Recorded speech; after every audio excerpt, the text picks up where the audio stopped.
Hello guys, मैं आदित्य दयाल। स्वागत है आपका हमारे YouTube चैनल दयाल क्लासेस में। चलिए शुरू करते हैं। सो गाइस, वीडियो स्टार्ट करने से पहले सबसे इंपॉर्टेंट चीज, अगर आपने हमारे चैनल को अभी तक सब्सक्राइब नहीं किया है सो जाके सब्सक्राइब कर लो गाइस, जिससे आपको ऐसी अच्छी वाली कंटेंट मिलते रहे। सो गाइस, पिछले वीडियो में हम लोग ने ये देखा था कि कॉन्सेप्ट रिलेटेड टू ग्राफ। अगर आपने वो वीडियो अभी तक नहीं देखा है सो मैं उसका लिंक डिस्क्रिप्शन बॉक्स में दे दूंगा और आई बटन पे भी दे दूंगा, वहां पे आप जाके देख लेना। सो गाइज, आज हम लोग पढ़ेंगे formula related to chapter motion. ये मोस्ट इंपॉर्टेंट है जो आपको न्यूमेरिकल सॉल्व करने में बहुत यूजफुल होगा। सो गाइज, मेरा नेक्स्ट वीडियो होगा न्यूमेरिकल्स पे। उससे पहले मैं ये चाहता हूं कि आप ये सारे न्यूमेरिकल्स याद कर लो, जिससे आपको न्यूमेरिकल्स बनाने में आसानी हो। मीन सारे फॉर्मूले याद कर लो, जिससे आपको सारे न्यूमेरिकल बनाने में आसानी हो। सो गाइस, यहां पे क्या लिखा हुआ है? ऑल फॉर्मूले, मतलब सारे फॉर्मूले जो मोशन चैप्टर में आने वाले हैं। बहुत अच्छे तरीके से बताया, इसलिए ध्यान से देखो और अच्छे से देखो। मोशन होता है मेरा दो टाइप का।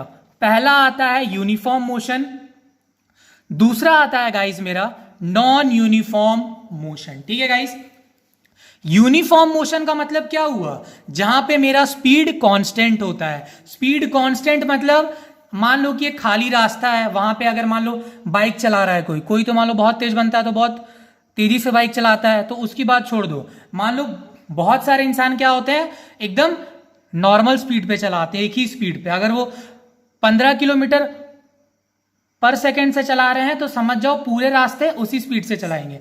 ठीक है, सो गाइस, उसी को हम लोग बोलते हैं यूनिफॉर्म मोशन, जहां पे आपका स्पीड क्या होता है? कांस्टेंट। ठीक है, और यहां पे क्या होता है? यूनिफॉर्म मोशन में आपका एक्सेलरेशन 0 होता है। ठीक है गाइस, इसका आप लोग याद रखना। ठीक है, ठीक है गाइस। और इसमें आपका और एक क्या होता है? यूनिफॉर्म मोशन में एक्सेलरेशन आपका 0 होता है। एक्सेलरेशन क्यों 0 होता है सर, मेरे को यह भी बता दो। एक्सेलरेशन कब होता है? जब मेरा स्पीड बढ़ता है या घटता है, तब मेरा एक्सेलरेशन आता है। पर यहां पे मेरा स्पीड कांस्टेंट है, और जब मेरा स्पीड कांस्टेंट है मतलब ना ही मेरा स्पीड बढ़ रहा है और ना ही मेरा स्पीड घट रहा है, तो इसका मतलब मेरा एक्सेलरेशन 0 है। समझ में आया गाइस? अब आते हैं नॉन यूनिफॉर्म पे। इसका मतलब क्या होता है? एक्सेलरेशन नॉट इक्वल टू 0, मतलब यहां पे स्पीड वेरिएबल है, मतलब यहां पे स्पीड चेंज हो रहा है। मतलब कोई इंसान अगर बाइक चला रहा है तो कभी वो फुल स्पीड चला रहा है, कभी बहुत धीरे चला रहा है, कभी 40 पे, कभी 50 पे, कभी 60 पे, ऐसे चला रहा है। ठीक है, सो यहां पे मेरा एक्सेलरेशन 0 नहीं है। एक्सेलरेशन 0 क्यों नहीं है?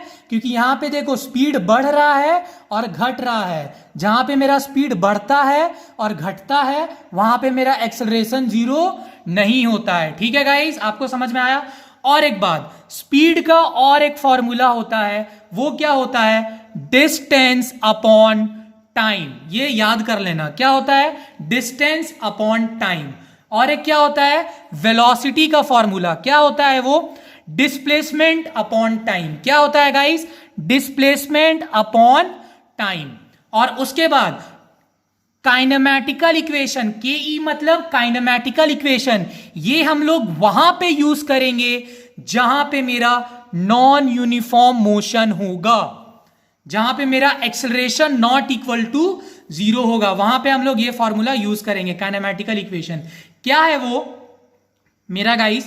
कि पहला इक्वेशन क्या है? v is equal to you plus A t. ठीक है guys, s is equal to U T plus half A T square, जहां पे v है मेरा फाइनल वेलोसिटी, u है मेरा इनिशियल वेलोसिटी, a है मेरा एक्सेलरेशन और t है मेरा टाइम, और s है मेरा डिस्प्लेसमेंट। ठीक है गाइस, s क्या है?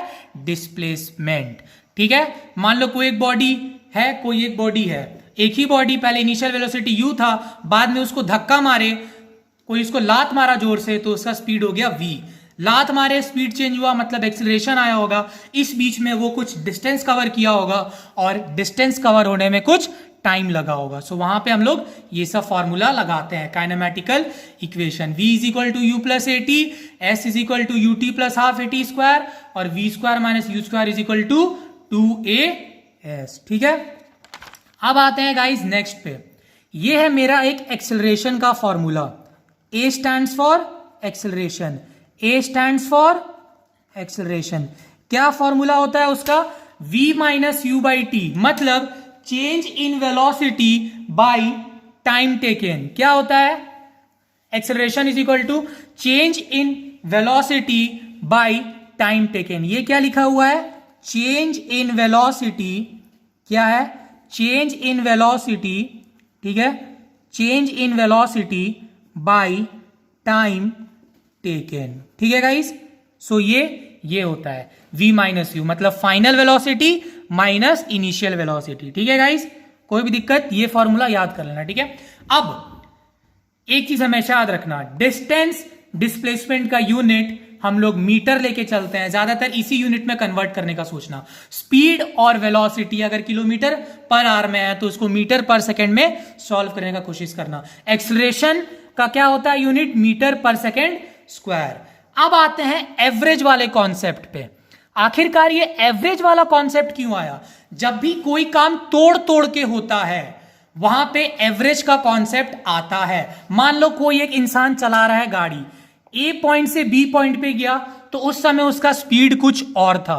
मान लो ए से बी पे गया तो 20 मीटर पर सेकेंड से गया, बी से सी गया तो 30, सी से डी गया तो 40, डी से ई पॉइंट पे गया तो 50। देखो, हर मतलब उसको जाना है ए से ई, लेकिन ए से ई जाने के बीच उसने 4 बार अपना स्पीड चेंज हुआ। तो जहां पे 50 बार या अनगिनत बार या इन्फिनाइट टाइम ऐसे ही स्पीड चेंज होते रहेगी, सो वहां पे हम लोग एवरेज स्पीड का कॉन्सेप्ट लाते हैं। क्या होता है उसका formula? Average speed is equal to total distance covered by total time taken. Total distance cover S1 S plus S2 plus S3 plus S4, simple add कर देना है, और टाइम को भी simple add, T1 plus T2 plus T3 plus T4। जैसे यहां पे मैंने लिखा है A से B जाने में कुछ डिस्टेंस S1 कवर किया होगा, टाइम T1 लगा होगा। B से C जाने में कुछ distance S2, time T2। C से D जाने में distance S3, time T3। D से E जाने में कुछ डिस्टेंस S4, सो टाइम T4। अब आते हैं एवरेज वेलोसिटी वाले कॉन्सेप्ट में। एवरेज वेलोसिटी कैसे निकलता है guys? Sum of velocities by total number of velocities. कैसे होता है? Average velocities is equal to sum of velocities by total number of velocities. Velocities को आपस में जोड़ देना है। जैसे यहां पे 4 वेलोसिटी था, v1 plus v2 plus v3 plus v4 divided by number of velocities, मतलब कितना वेलोसिटी है। तो 1 2 3 4। ठीक है गाइस, समझ में आया? v1 plus v2 plus v3 plus v4 divided by 4।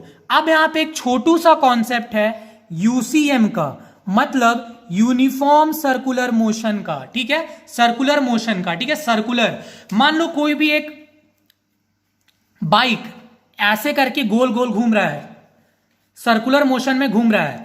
Circular मतलब आप इसे ये बोल सकते हो कि सर्कल वाले फॉर्म में घूम रहा है, सर्कल है उसके ऊपर घूम रहा है। ठीक है, और एक चीज यहां पे एक चीज आता है दोस्तों, टी, कैपिटल टी। इसका मतलब क्या होता है? Time period.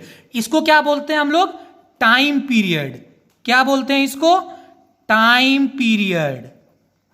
क्या बोलते हैं? Time period. टाइम पीरियड का मतलब क्या होता है? देखो मैंने यहां पे लिखा है, एक चक्कर लगाने में जितना टाइम लगता है उसी को बोलते हैं टाइम पीरियड।